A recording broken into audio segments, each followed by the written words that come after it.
jemaat di Korintus. Saudara-saudara, sebagaimana tubuh itu satu, meskipun anggotanya banyak, dan semua anggota itu sekalipun banyak merupakan satu tubuh saja. Demikian pula Kristus. Sebab kita semua telah dibaptis dalam satu roh menjadi satu tubuh, dan juga diberi minuman dari satu roh, entah kita orang Yahudi, entah bukan Yahudi, entah budak, entah orang merdeka. Sebab tubuh tidak terdiri atas satu anggota saja, tetapi atas banyak anggota. Kalian semua adalah tubuh Kristus, dan masing-masing adalah anggotanya. Dan Allah telah menentukan beberapa orang di dalam jemaat, pertama sebagai rasul, kedua sebagai nabi, ketiga sebagai pengajar. Selanjutnya ia menentukan mereka yang mendapat kurnia untuk mengadakan mujizat, untuk menyembuhkan, untuk melayani, untuk memimpin, dan untuk berbicara dalam bahasa roh. Adakah mereka semua rasul atau nabi atau pengajar? Adakah semua mendapat kurnia untuk mengadakan mujizat, atau untuk menyembuhkan, atau untuk berbicara dalam bahasa roh, atau untuk menafsirkan bahasa roh?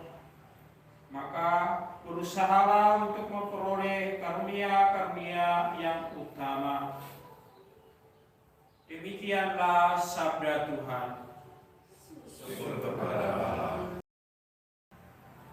Tuhan bersamamu dan bersama rohmu.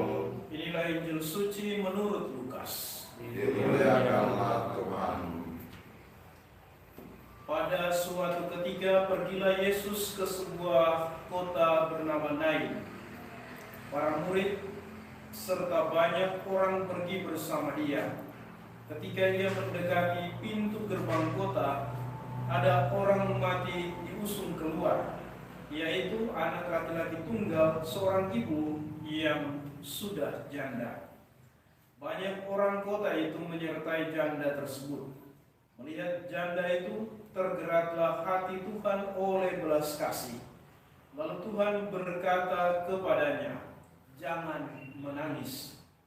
Dihampirinya usungan jenazah itu dan disentuhnya. Maka para pengusung berhenti. Tuhan berkata, "Hai pemuda, aku berkata kepadamu, bangkitlah." Maka bangunlah pemuda itu, duduk dan mulai berbicara. Yesus lalu menyerahkannya kepada ibunya. Semua orang itu ketakutan, dan mereka memuliakan Allah sambil berkata, "Seorang nabi besar telah muncul di tengah-tengah kita, dan Allah telah mengunjungi umatnya." Maka tersiarlah kabar tentang Yesus ke seluruh Yudea dan ke seluruh daerah sekitarnya. Demikianlah sabda Tuhan. Terpujilah Kristus.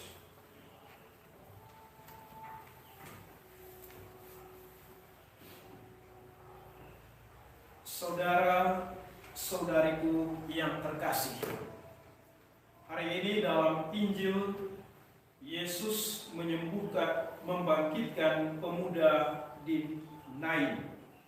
Dalam peristiwa mujizat ini, Yesus menunjukkan teladan lewat mulutnya yang berkata-kata dengan penuh wibawa, yang berkata-kata dengan penuh kuasa, sehingga memberikan rahmat penghiburan kepada janda yang sementara menangis. Yesus tidak sama seperti orang-orang sesamanya yang mungkin mengasingkan dan juga menyingkirkan janda yang dalam tanda kutip sudah kehilangan segala-galanya, tetapi ia merangkul janda itu sehingga ia merasa dihargai, dihormati, dan kemudian dilindungi oleh Tuhan sendiri. Tetapi juga yang kedua, ia memberikan peneguhan kepada wanita itu dengan kata-kata, "Hai pemuda, aku berkata kepadamu, bangkitlah." Dengan kata-kata ini, anak dari wanita itu dibangkitkan. Ia yang seharusnya sudah mati mendapatkan hidup kembali. Dengan kata-kata ini, anak itu memperoleh rahmat kehidupan. Ini menjadi pesan bagi kita semua bahwa kehadiran kita lewat mulut kita, kata-kata kita, seharusnya kita memberikan sesuatu yang berguna lewat pengajaran, lewat nasihat, dan kata-kata yang menyejukkan hati, bukan sebaliknya. Lewat mulut kita, lewat kata-kata kita menghancurkan hati orang lain, memupuskan semangat hidup, dan juga bahkan kata-kata yang mengutuk.